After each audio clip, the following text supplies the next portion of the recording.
let's continue human capital formation. Educational achievements in India. Generally, education achievement in a country are indicated in terms of adult literacy level, primary education completion rate and youth literacy rate. Now, we'll just look at the table everyone. We'll discuss with the tables now. Education attainments in India. Adult literacy rate, percentage of people aged 15 plus in 1990, 2000 and 2005. Male 61.9, 68.4 in 2000, in 2015 it was 81. Female 1990 37.9, in 2000 45.4, in 2015 63. Primary completion rate, percentage of relevant age group, a male 1990 78, 2000 85, 2015 94. Female in 1990 61, 2000 69, in 2015 it's 99. Youth literacy rate, percentage of people aged 15 to 24, 15 plus to 24. Male 76.6 in 1990, in 2000 79.7, in 2015 62. Female 54.2, in 2000 64.8, in 2015 it was 87. So when we compare with 1990 to 2015, when we compare with adult literacy rate, primary completion rate and youth literacy rate, everything have increased. So the adult literacy rate.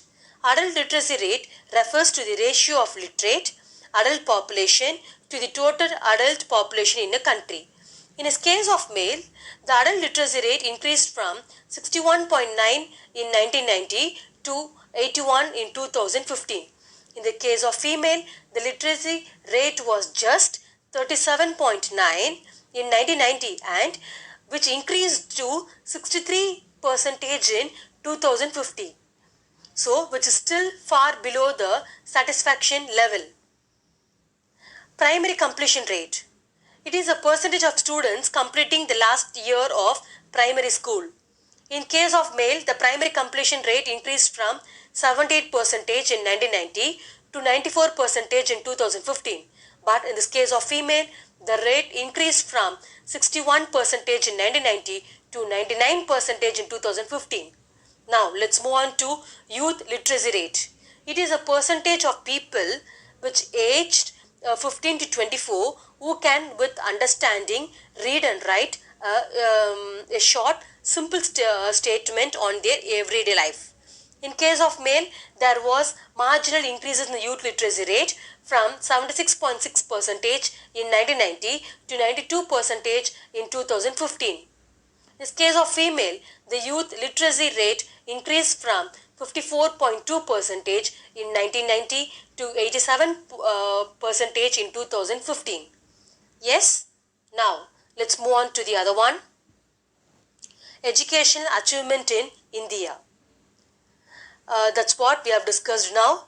Adult literacy rate, primary completion rate and youth literacy rate. That's what we have compared with male as well as the female from 2000 from 1990 to 2015. Yes? Now, let's move on to the other one. Future prospects in education sector. Education for all, still a distant dream. Yes. The literacy rates for both adult as well as youth have increased, but the absolute number of illiterates is still as much as India population was at the time of independence. So in 1950, it was noted in the directive of the constitution that the government should provide free and compulsory education for all the children up to the age of 14 years. Had we done this, we would have achieved 100% of literacy by now. The next point, gender equity better than before. The differences in literacy rate between male as well as the female are narrowing. It indicates a positive development in gender equity. However, women education need to be promoted. To improve economic independence and social status of women and women education make a favorable impact on fertility rate, healthcare of women and children. So, we cannot be satisfied about the upward movement in the literacy rate until 100% of literacy rate is achieved. The third, higher education, a few take up. The Indian education pyramid is a steep indicating lesser and lesser number of people reaching the higher education level.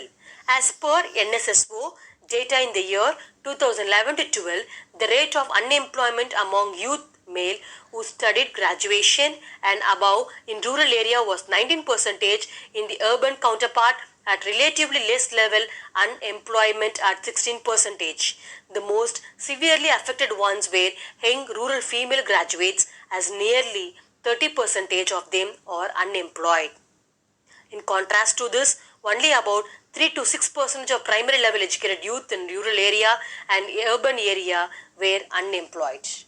Yes, so these are the points which come under in future prospects in educational sector.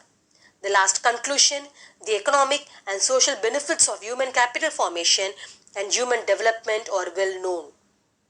The union and state government have been allocating substantial amount for development of education as well as for the health sector. From both the government, union as well as state government have been allocating the substantial amount for expenditure for education as well as for the health sector. India has a rich stock of scientific and technical manpower in the world.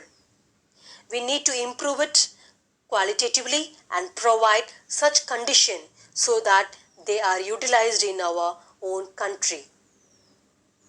At the last, we'll have a mind map.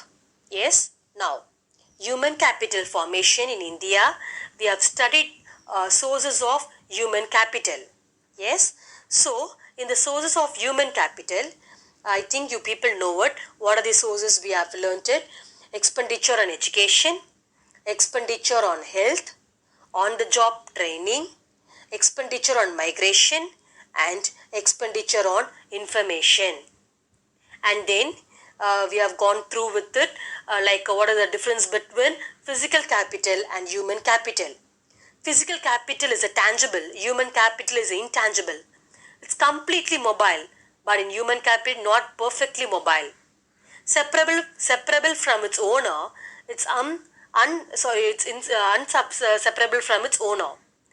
Depreciates with use, depreciates with age. Yes, and then we have gone through with the quality education plus health facilities that provide increased labor productivity, high level of capital. When increased labor productivity increases, that leads to increased high level of human capital, that leads to develop economic growth and high income. And education department and organizations like NCERT, UGC, AICTE. Health sector department, EICMR. Total expenditure on education and training from 2004 to 2005. Adult literacy rate from 2008 to 9. Male it was 75, female it was 51. Yes, so at last we have completed human capital formation.